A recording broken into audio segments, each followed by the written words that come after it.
Well, it is a real pleasure to sit down with you, Laura. This is Laura Klassen of Choice for Two, Toronto, Canada. Thank you for coming and sitting down with us today. Thank you so much for having me. Really appreciate your time. If folks at home don't know you, I'm excited that through this venue, they'll have an opportunity to kind of see what it is you do at Choice for Two. Now, Choice for Two, you'll tell us a little bit about it, I'm sure. But is it fair to say that the big thing that has happened over these last several years has been these viral videos that are educational? What's the thought behind Choice for Two? What was going through your mind when you started this thing? I just saw an opportunity to reach women and people online. Mm-hmm. So that's where the viral videos came out of. That was an attempt to get exposure. And so, yeah, Choice for Two, we have two main goals, two main things that we do. The one side of it is we're trying to reach the culture, educate the culture, change the culture regarding abortion. Mm-hmm. And the other side of what we do is we connect directly with women who are considering abortion, and we, try to help them save those babies. Sure. And then we go on and provide practical help if it's needed. Wow. So these are people who connect with you through your social media outlets, and you have a team of people and I know you have a resource base and a kind of a database of people all across, not just Canada, but all across North America, and I assume to some extent the world.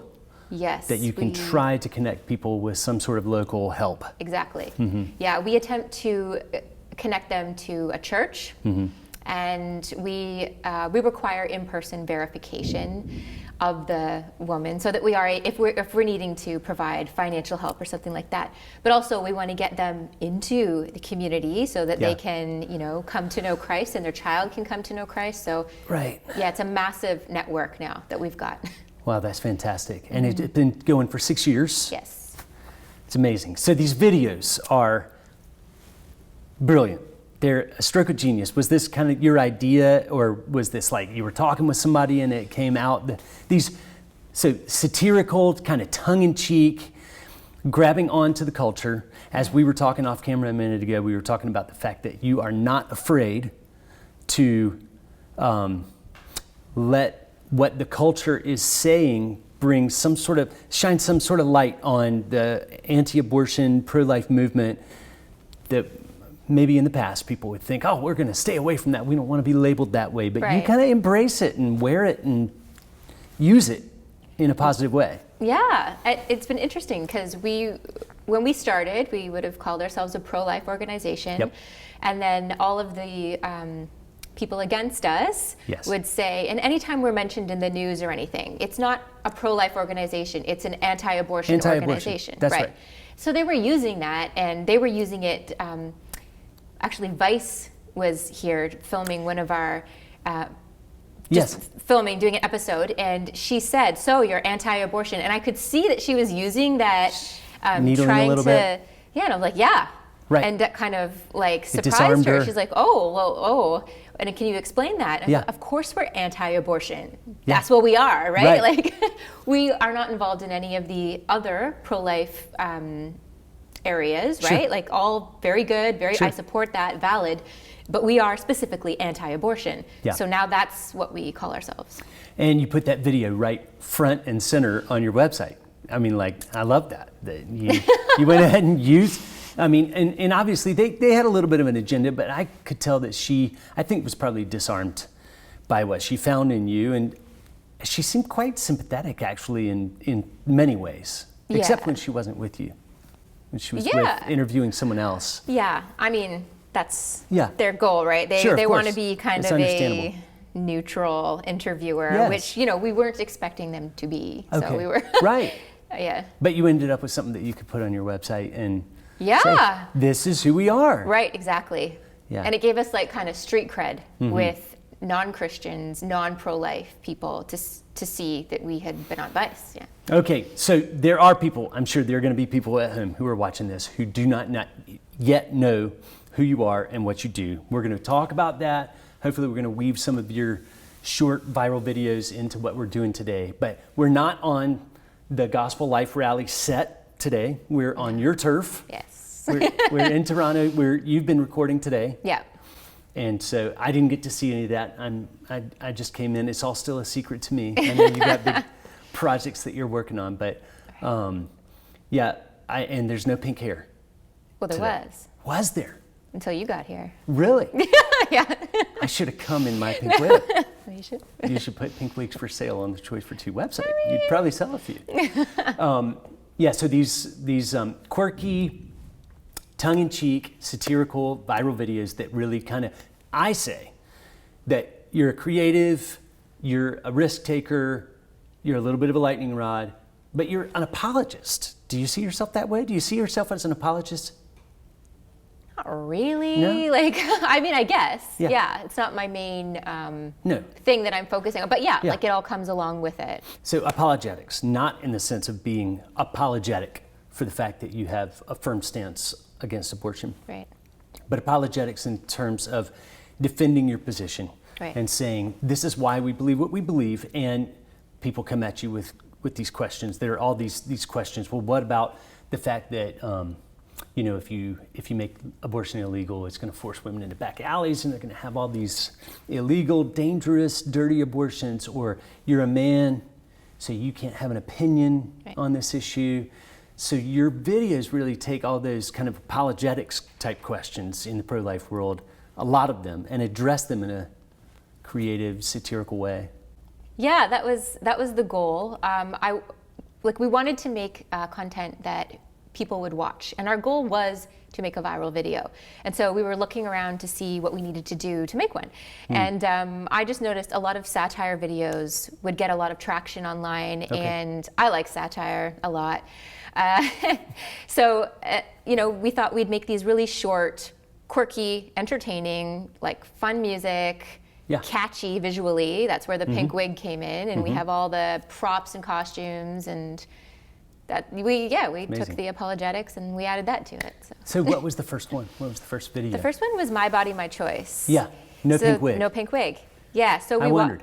We watched we watched that. Yeah. We watched what happened when we put it out. Yeah. And I was just thinking, like, our goal was to make a viral video, and like that one did well for a little organization that It's one of my favorites.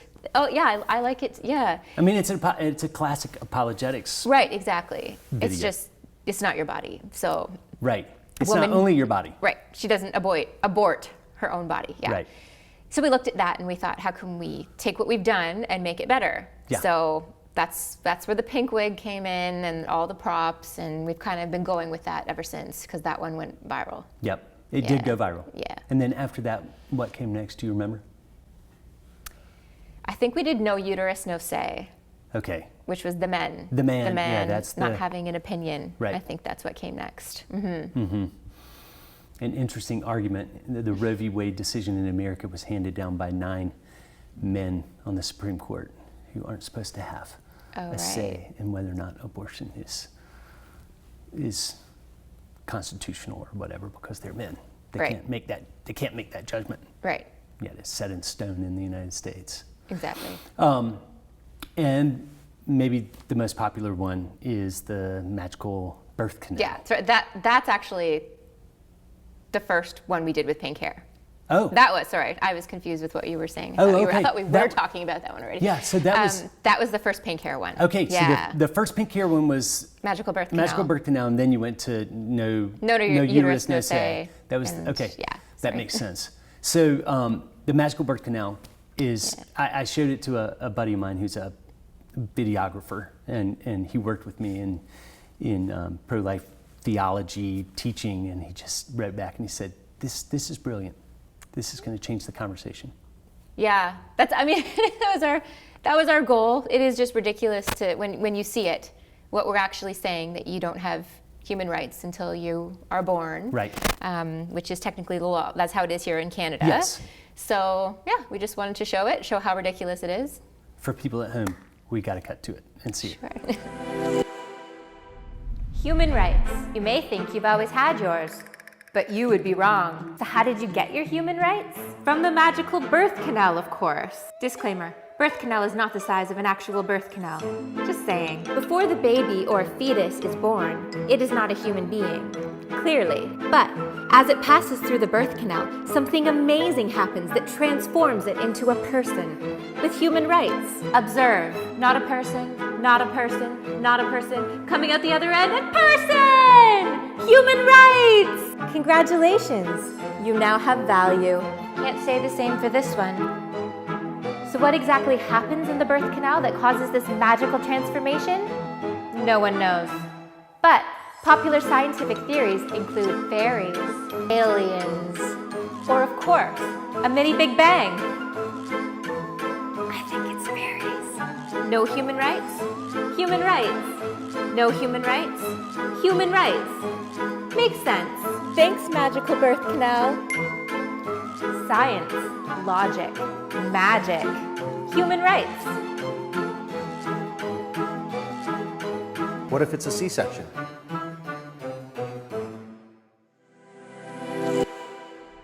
So it's brilliant, it's colorful, it's playful. You've got a baby drooling as she comes out of the birth canal, like which you could not have planned any better. I know. It's just perfect. Yeah, it worked out well. Yeah. What kind of response are you getting? Well, to that, very extreme responses. Oh, yeah. Either people sure. love it or they hate it.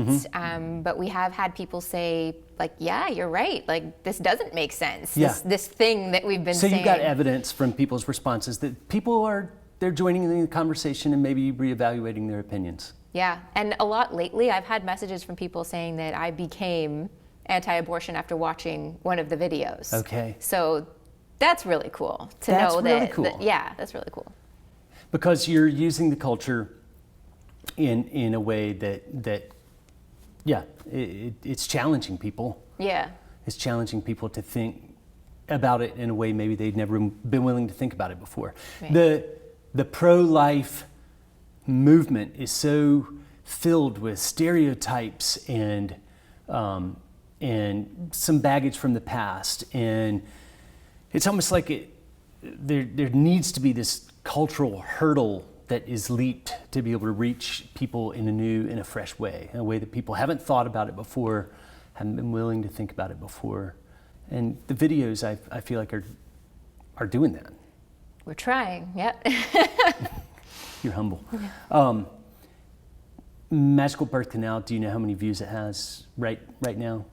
No. I don't mean to put you on the spot. Yeah, no, A I lot. don't. I remember watching it hit 1 million within, I'm not sure, but I just remember watching it hit 1 million, like just on Facebook alone. So that was pretty cool because we'd never come close to that. And then, it's on all the other platforms. And what's happened with our videos, which at first was annoying, but now I'm like, no, this is cool, is other organizations have basically taken them and posted it to their own pages. Okay. So there's all those views too, which we can't track. Right. But the cool thing is that they've recreated them in other languages around the world, either just subtitling or actually dubbing it or actually actually recreating refilming it with pink wig and all. Right.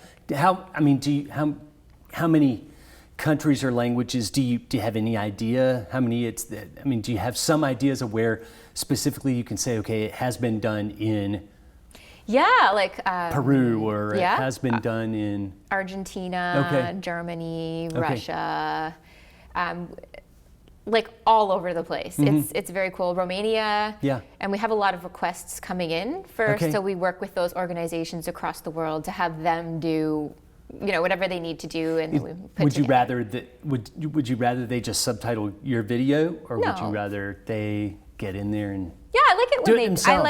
I like it when they do it because it's super cool to see, and I think it is more effective to have it in your own language rather than watching something subtitled. Sure. So for sure, we're very supportive of that.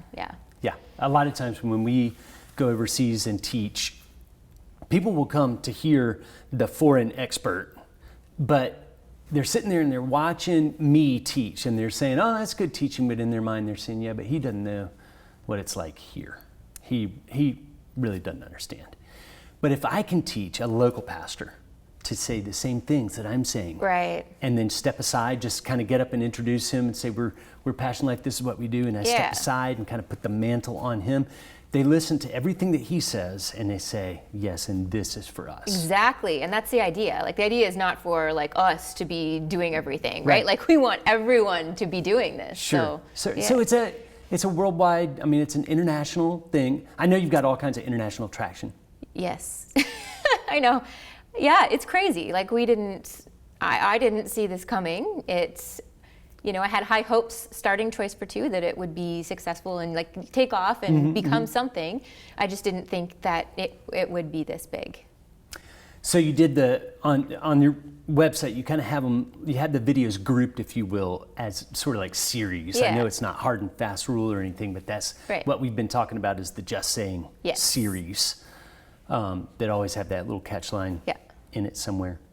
And those are the satirical, quirky, funny, music, Yep. colorful.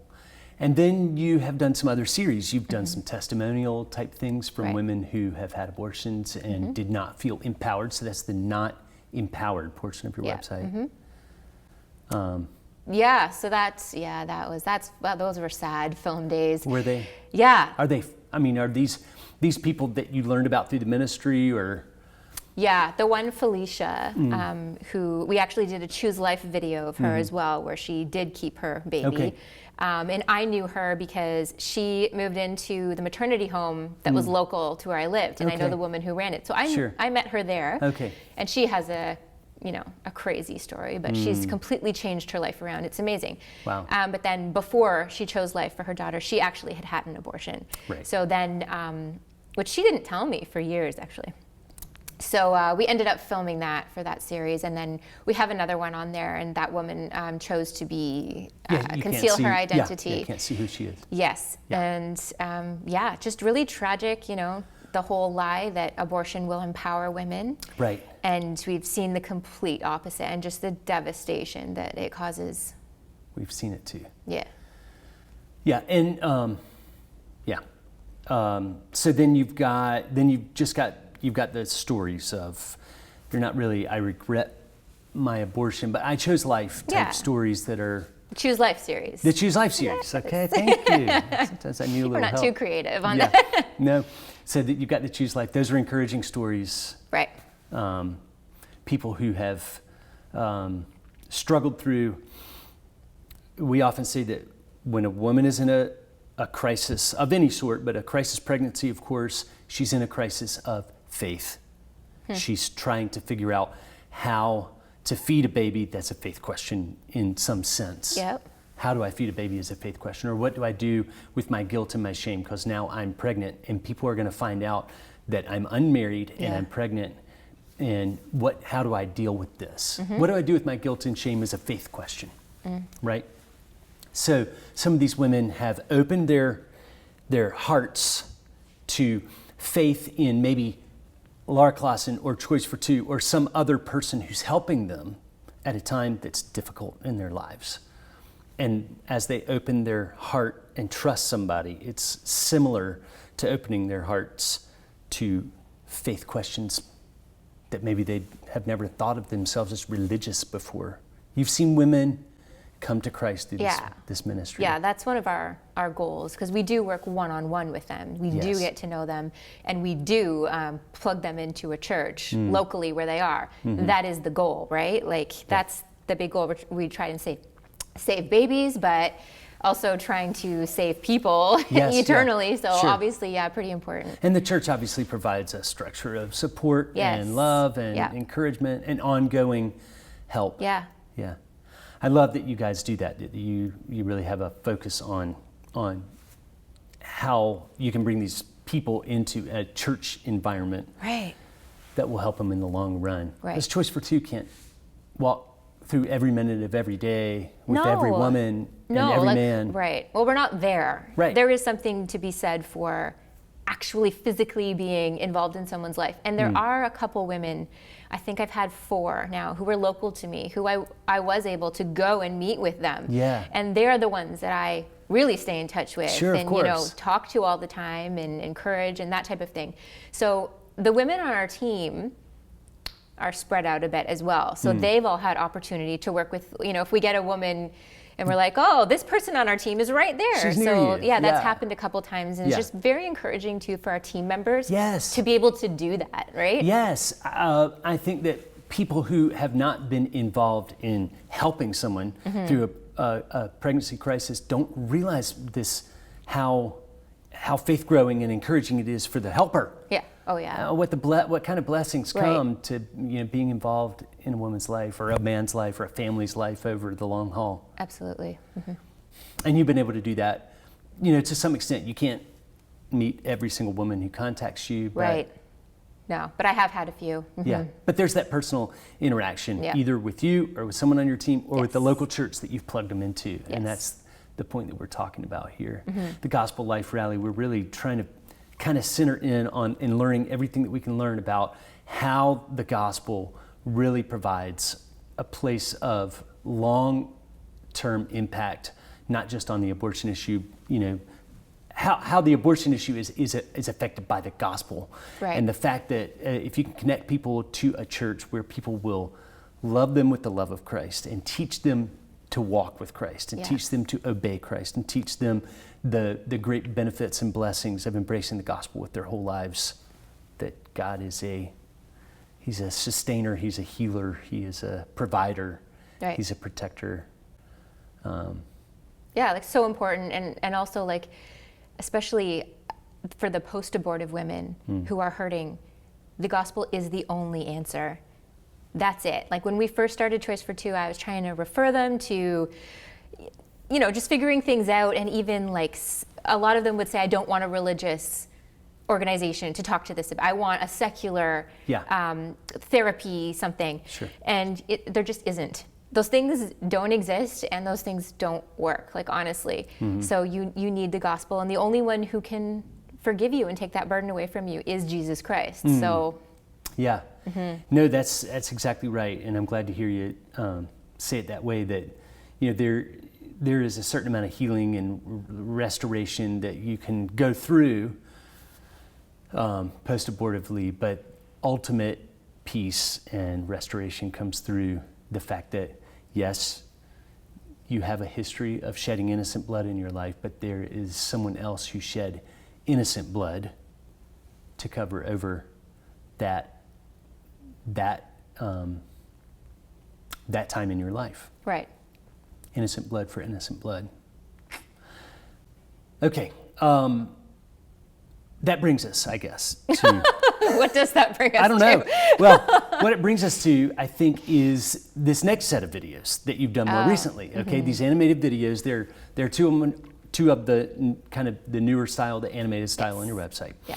One is basically it's more going after the empowerment of women. You can do this. You are not too frail to handle this. You are not too alone to handle this. Right. What Yeah. was the thought behind that video?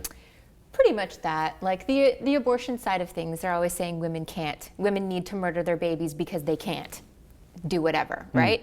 That's where they go, and it's like, no, that's ridiculous. A woman can do it if she, and God will help her if she asks for that. Like women can do this. So Right. that was a video I've wanted to make for a while. Just it's kind of the whole mission of that side of Choice for Two. Sure. And that's also how we would speak with women. Not everything, but a lot of it. That's more our attitude of like. And even talking in that video about abortion being murder, which is something that a lot of people don't agree with, don't want to say, but like that is how we operate. So we wanted to make that video for that reason. Yeah. Right. Yeah, some of it is graphic for an animated video, but it's graphic in correct ways. In other words, you're not overdoing, you're not unscientific, you're not making anything unscientific. You're not making anything seem like it's science when it's not science. In other words, it's ripping, Yeah. it's cutting, it's so Not nice. not nice. Yeah. Yeah,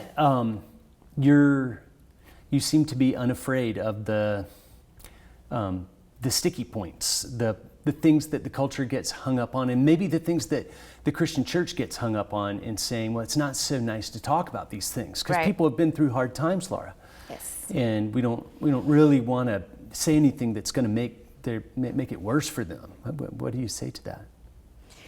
Well, there's just truth, and you can say things in a nice way, right? Like Sure. we'll get accused of like screaming at women and calling abortion bloody murder and stuff, Right. and it's like, well, okay, first of all, everything we do is online, so like we're typing, we're not We're yelling not screaming. at you. Yeah, and we are very like we're on their side, Yeah. but that means we know that it's wrong for them to murder their child. Sure. So the whole thing about being loving, I think that's what the church gets hung up on, what that means. Yeah.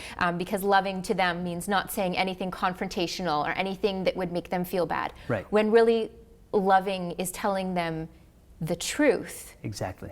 Yeah. Yeah. I mean, is it loving to be silent when No. when the conscience is being gnawed at? Right. Yeah, no, that doesn't seem so loving when you think about it.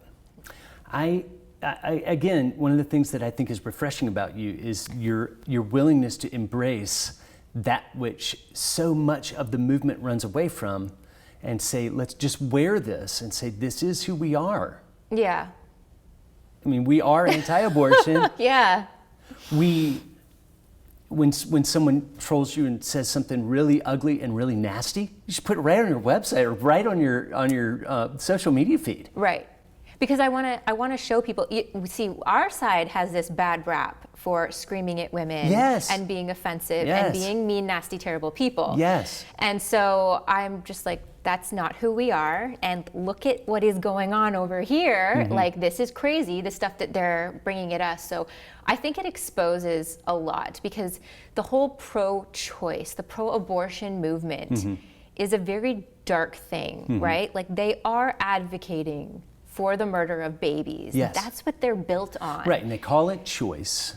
But Right. that's All these euphemisms that they Right. want to use, right? And you're willing to embrace anti-abortion. You're Yeah. obviously not willing to embrace anti-choice, which is another one that's thrown at us all the time. Anti-choice. Right. No, I'm for. I mean, yeah, that's. You're that's for choice. Well, I mean, if one of the choices is murdering a baby, Right. no, No. I'm not. Of course not. But Yeah. But I mean, it seems like our side offers a lot more options and Yes, choices exactly. than our opposition does. Exactly. To me, it does. They're not offering anything except No. abortion. That's Right. it. Right. So we are offering all the help Yeah. and All like the choice. I mean, it's not the bad choice. Yeah, There's yeah. one choice that we're not going to go toward. Right. Here. Yeah. So we talked about the one video that's animated. There's another animated video that's on your website, and it is the modern child sacrifice Right. video. Now that one, Yeah. that one's a lightning rod. Yes. Yeah. Well, once I realized that that's what abortion is, that changed a lot of things for me in the way that I talk about abortion, the way Choice for Two operates. Like, we're dealing with something very dark, very horrible. We think we're such a great, put together, civilized society, and we look back at these cultures and just call them barbarians, and this is awful, but we're still doing it. Exactly right. Let's cut to that video so that people know what we're talking about. Child sacrifice. Barbaric. Evil. Ancient. Modern. There's nothing new under the sun. Throughout history, children have been sacrificed to a variety of deities in attempts to gain favor or blessings. Aztecs cut their children's hearts out to appease the gods of rain and war. Incas sacrificed their children to the sun god so their crops would flourish. Canaanites sacrificed their infants to Moloch for prosperity. Drums were played loudly to drown out the baby's screams.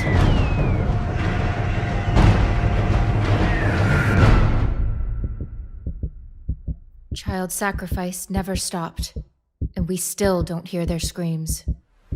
There's nothing new under the sun.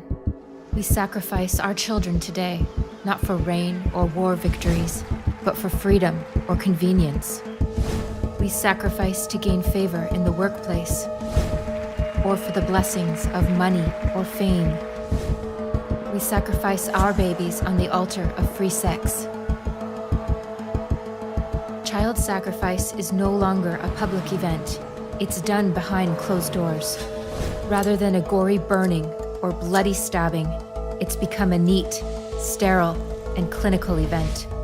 We don't throw our children into the fire or leave them to freeze to death. We starve our babies. We poison them. We rip off their arms and legs and crush their skulls. We call it choice. We call it empowerment. And our culture condones it. We celebrate it. We celebrate baby murder. We consider it vital to our existence. It's become a right. But nothing is different. There's nothing new under the sun. Innocent human beings are still being sacrificed for the selfish gains of those more powerful. Modern child sacrifice is thriving. We must end it. End abortion.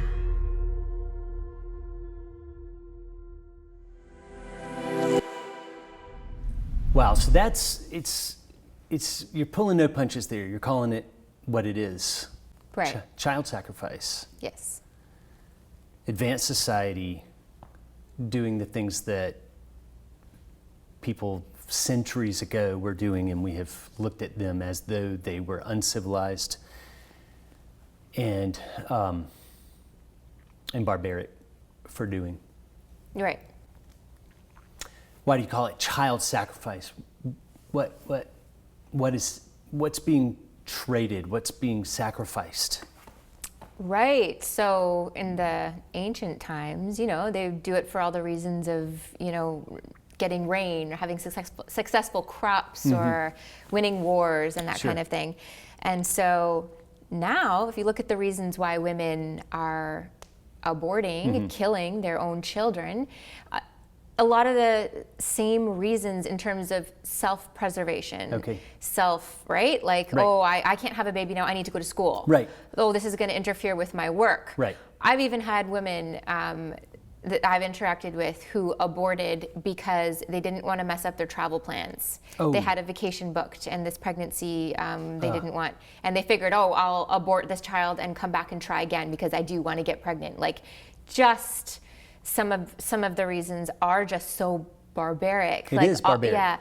Yeah. So I noticed the parallels, and so that's why we wanted to make it. I mean, we talk about this. We talk about this when we do our theological training overseas. That really, it's not a stretch to compare abortion to child sacrifice, because something that you want, something that you worship, if you will, Right. the baby has to die so that the worship can go on. I am going to be the first in my family to have a college degree. Everybody is expecting me to finish. The baby has to die because it's the degree that I worship. Right. So the baby dies on the altar of worshiping this degree. Yeah. Or the baby dies on the altar of preserving my my reputation. Right. Yeah, that's a big one. It's a big one. Especially within Christian communities. John Piper said that abortion is always a sacrifice for prayer. You've got James chapter 4 says you want something but you don't have it, so you kill. You don't have, he goes on to say, you don't have what you wanted because you didn't ask me for it. You don't have because you did not ask. So you want something really badly and you can't have it, so you kill, so you murder, so you destroy. Whereas to say, Lord, I would like to go on this vacation or finish this degree or keep this job, but now I have a baby. What do I do? Is what James chapter 4 is asking us to do. Pray and say, God, how can I be helped through this situation? And in all circumstances, that which is being, the baby is dying for something that is of far less value than the baby. Right, and just like the whole way that our culture views babies in the womb. Like they're such a blessing, they're a miracle. It's a new human being, a gift from God, and they're just like, oh, this doesn't fit within my schedule. So, right? Like it's wild. Iceland a couple of years ago Yeah. started to say we have eradicated Yeah. Down syndrome in our society. We're Right. so sophisticated, we're so advanced that we just don't have to have that curse, is essentially what they were Yes. communicating. We don't have to have that curse. We all know that Down syndrome babies are, I don't want to minimize the fact that there are a lot of trials that go into parenting a child with Down syndrome. I mean, and I'm not going to say it's always a walk in the park, but Down syndrome babies bring so much blessing to the community in so many ways. I mean, they're so filled with joy. They always want to give you a hug. They always want to say hello when they see you in a public place. But Yeah, and not always, right? Like they're human too. yes, of course, but yeah. But I know what you mean. Yeah, and it's just, but that's what we're missing. We're missing Yeah. the understanding that a human is a human. Iceland Iceland doesn't have they're that. they're just killing them all Right. before they're born. Exactly. Yeah. We say that there's a difference between being so technologically sophisticated that you have no problems or issues or diseases or liabilities in your society, or you just kill everybody who has the problem. Okay, so Right. we can get rid of all the poverty if we kill all the poor Yes, people. That's right. one way of eradicating poverty in our Right, society. which people are okay with, because that's what we hear a lot from people. Well, this woman can't have this child because then she'll be in poverty. Like, Right. usually she's already in poverty, and Right. you know what I mean? Like, Right. it's not like aborting this child is going to change her life around, and like now she's going to get out of poverty. Like, that's not what happens. That is what they make it sound like. Yes. But really, it just puts her down. In your Just Saying series, you address that apologetically with one of your videos. Oh yeah. Okay. Better off dead. Better off dead. Yes. Yeah. So Right. this baby was going to be born into poverty, but we Right. killed her Right. in the nick of time Yes. to spare her. Right. We killed them because Right. we We love care. them. We care. Yeah. Yeah. Yeah. You guys have done things that people are imitating. We've already talked about that. You were telling me about one of the initiatives that you guys started. It was a problem that you had that you figured out how to address it, and now other people are kind of following suit. Can you talk about that a little bit? Yeah, just the idea of the online baby registry, which, is very common now, but we had a Christmas program right when we started, and the first year we gathered some things together for a local family and we delivered it. The next year we did a bunch of families and delivered them. But then at that point we had started to, be a worldwide organization, and we were trying to think of how can we do this in another country? How can, even in other provinces in Canada, right? So we just thought, I wonder if, because people would make a baby registry for themselves that you could go on and purchase them something. We were thinking, wonder if we could set it up for someone else and have the gifts go to them, which you can. Yes. So that was a huge game changer for us, Yeah. because then we could start to help women. So you just point donors toward these baby registries. Yeah, we just post them on our social media. Yeah. And I did one 2 days ago, and it was bought out in 15 minutes. Oh my heavens. Yeah, it was like record time. It was amazing. That's so great. Yeah. That's so great. Practical help Yes. in a way that really helps people feel supported, loved, understood, Yeah. like they can do And it. the cool thing too about that, which I didn't realize, is that when you buy a gift, you have the option to write a little note Oh. to her. Okay. So, and apparently people were doing that. So the women would be in tears writing me back being like, I have like 80 encouraging notes, and Wow. sometimes with Bible verses, and sometimes, and they're just blown away that Wow. strangers would do this for them. So it's been really cool. It is really amazing to be a part of the Christian community if you think about it, and the fact that the gospel is what pulls us together with these women in circumstances that they cannot conceive of, and all of a sudden they're getting 80 notes from strangers that have them in tears because they feel loved and cared for Yeah. in a real personal way. There's nothing like the body of Christ. I mean, there's just nothing like it. Yeah. Non-believers,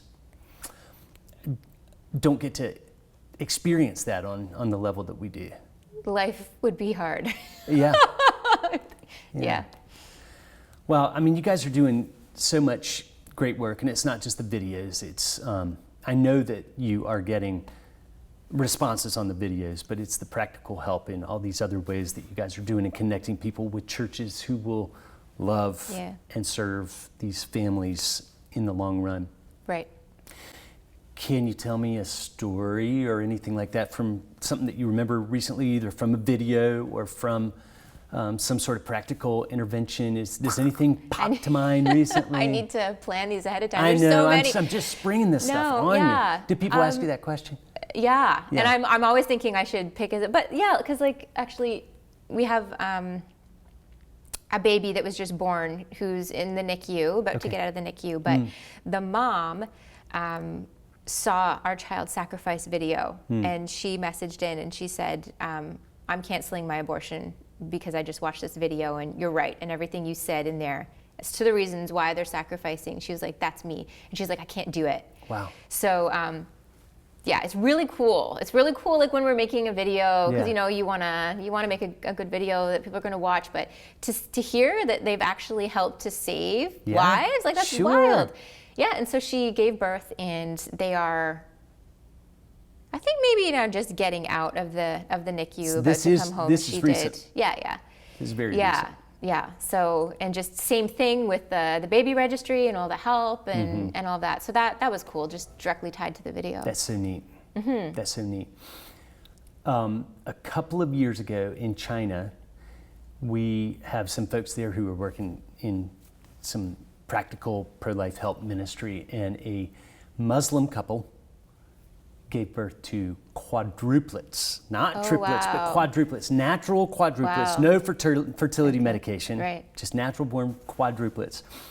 And they tell people everywhere they go, the doctors told us that this pregnancy was very dangerous and that we should abort one or more of our kids, but the Christians helped us figure out how we could save our babies. And now they have given birth to all these babies. They've not made any kind of profession of faith, but you know, in what very recently was one child policy China, to go around with 4 babies, I think 3 boys and 1 girl, if I'm not mistaken. Wow. To go around with they'd be a spectacle there in China. They're a spectacle. They're a spectacle everywhere they go. I mean, really, they have an opportunity to bear witness to what I think even this Muslim couple would acknowledge, that the God of the Christian people who served them helped them accomplish. Right. This is something that they see as having come through the blessings of Christianity. Right. And now they have these 4 beautiful kids. That's interesting too, because we'll get messages from women, and there really aren't that many Muslim women considering abortion. Right. Just it's a different thing, right? It's more taboo. I mean, Muslim people just in general do not like abortion. Right. And so it's killing children. Yeah. So, what's wrong with us? Imagine that. No, I know, but it's interesting because we have had some, and they'll say, but I'm Muslim. Yeah. And you're a Christian organization, and so are you still going to help me? And we're like, yeah. Yeah, of course. And they're kind of surprised by that in a way. So that's been an interesting thing. Yeah. Sometimes that in and of itself is just, it's for this Muslim couple that I'm referencing in China, as far as we know, it is the first interaction, it's the first touch point that this Muslim family had ever had with Christians of any sort. Oh, wow. Okay, they just assumed that the Christian worldview exists separately from them, and if they ever needed Christians would never come to their aid because they're Muslims. Right. These worldviews are incompatible. But this is a point where if a Muslim woman gets pregnant outside of wedlock or whatever, she gets pushed to the edge of her society and pressured to have this quiet abortion. And at those edges, the Christians can serve these women in very practical, loving, Christ-honoring ways. Yeah. It's neat that you have those stories. Anything else come to mind? Doesn't have to be it's a baby that's in the NICU right now, which Oh, yeah. you told me a very recent story. I know, but that's what's in my mind. I I kind know, of I feel know. like I shelve them, and then because we Sure. have so many Oh, I'm that I sure. think we've got like 20 ongoing, like right now, Yeah. that we're working with. Do you have someone who kind of tracks and logs and helps just kind of keep track of some of these stories? Not I mean, I know that you're not helping every single one personally. You're plugging them in with local people who can help them, but do you kind of collect these stories that, where you can feel like you know them and tell them and encourage people with them? And In some ways, because another thing is that I found really helpful is public love and encouragement. So if Yes. a woman is considering abortion, I'll ask her like, "Hey, can I make a post about you anonymously?" Hmm. And I'll ask her first what I'm going to say, and she okays it, and I post it, and then encouraging, Hmm. and it means a lot to see so many. Right? Like we'll get hundreds of comments of people saying you can do this, and also we'll help you. And this organization, like we know they'll help you, and all of that kind of thing. So we do share stories in that way, like little bits and pieces. Yeah. So that's where we would find it on our social media. yeah, I mean, I know you're not collecting those stories so you can, put a feather in your cap, but these are the testimonies of what God is doing in your ministry. Yeah. And these stories travel. Right. Yeah, it's really cool. They help people. Mm-hmm. Yeah. Okay. Last thing I want to ask you about. You're in a little bit different context from me. We're in Canada now. Canada's laws are different. Yeah. In fact, what are the Canadian abortion laws? Yeah, there are no laws. There are no laws. Okay. Right. So I find this so fascinating. Meaning, a baby can be aborted at any time Yeah, legally. for any reason, Right. anywhere.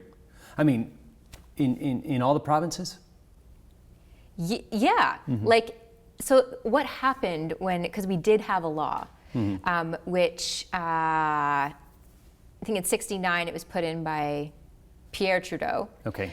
where he legalized abortion. It was illegal before then. He legalized it, and the way it was working was a woman would have to present her story to a panel, or her Okay. story would be presented to a panel of doctors Right. who would decide whether or not It was. that it was necessary. And the idea there was that it would be in very severe situations. This was not going to be a common thing. This was not a good thing. You'd but, have to talk about it with people before it happened. Right, but they just didn't think that women would be using abortion as they are using it now, or at least that's what they said. So in '88, that law was struck down Okay. as, this is Unnecessary too restrictive burden. for women. This is not good for women. And so a new law was supposed to be decided upon and put into place. Okay. That just didn't happen. It never happened. There was a committee and stuff that it didn't happen. So now that's where we're at. So Canadians don't even know that we don't have a law. Like, I think most Canadians in their mind have a cutoff. They're like, oh no, it's until 24 weeks. Right. Or it's until 12 weeks. Right. It's like, that's actually not correct. It's not That's true. not how it is. Right. So, I mean, if you wanted to abort a baby at 9 months, Yeah. like you're about to give birth, it's hard to find a doctor to do that, right? Most doctors are not Yeah. going to be cool with that. Sure. So it's not like it's an easy thing to be doing. Of course. But in cases where the child is disabled, or they think the child's disabled, there are doctors who are like, yes, this is good reason to do it, and I will do it. And we know it's happening, and there have been cases in the news about it. We know it's happening. Yeah. Yeah, so it's not like people are aborting at 9 months. It's just it's a free for all technically. Right. And they Yeah. could be aborting at 9 months. I mean, And they are. And we know they are. It's just yeah. So what's the best way in Canada, and hopefully this will extrapolate out into other cultures and contexts a little bit to some extent, but what's the best way? Is it to change laws? Is it to work within the church? Is it activism? Is it videos? Is it what's gonna be the next big sea change in the anti-abortion, pro-life movement in Right. Canada Right. and around the world? Well, I think that we are pushing it as a human rights issue. So just reframing it, it's not a women's rights issue, it's a human rights issue, and it's murdering babies. Like, Right. so there's that side of things for the general culture. Yes. But Christians really need to step up. And here in Canada, it's honestly pathetic. Christians are scared to talk about it. And if they're not going to talk about it, who's going to talk about Why are it, they right? scared? Like, What are they scared of? 'cause I it's mean, not- it's the same in America, but yeah, I'm asking you, what are they scared of? It's not politically correct. Right. It's offensive, especially if you're a man. And Yes. this whole thing of it's a woman's right. Why Right. would you infringe upon women's rights? Like, Sure. this is how this whole thing, the pro-choice movement has been brilliant with their marketing. Yes, they Like, have. I always say that. Like, so now we're living in that. Yes. And we're, most pastors would never dream of talking about it from the pulpit. Right. A few here and there will, which is awesome. That kind of thing. And then also, people need to not be scared to talk about it in their everyday life.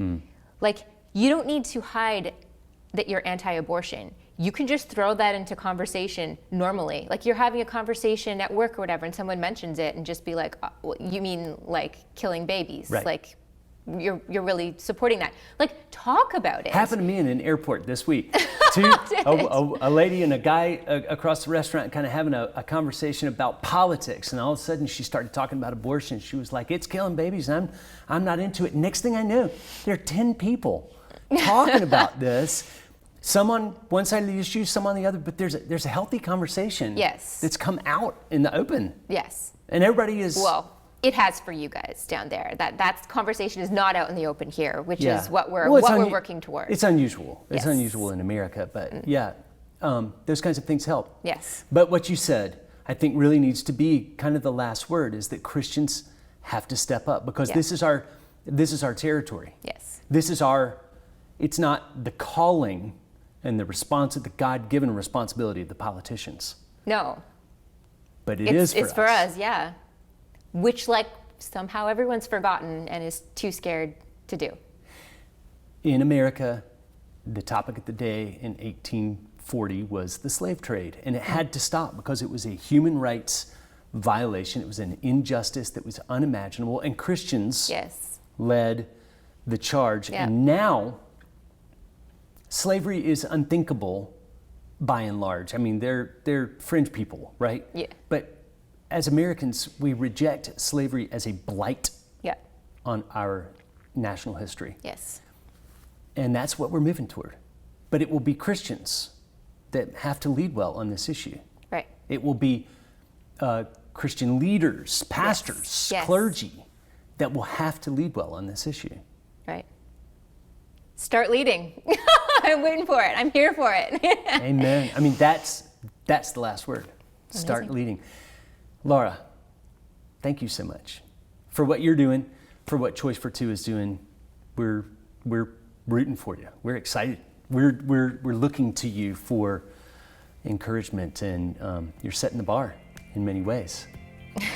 Well, working. We're trying. Good. But thanks so much for coming and having this conversation. It's been great. Thank you.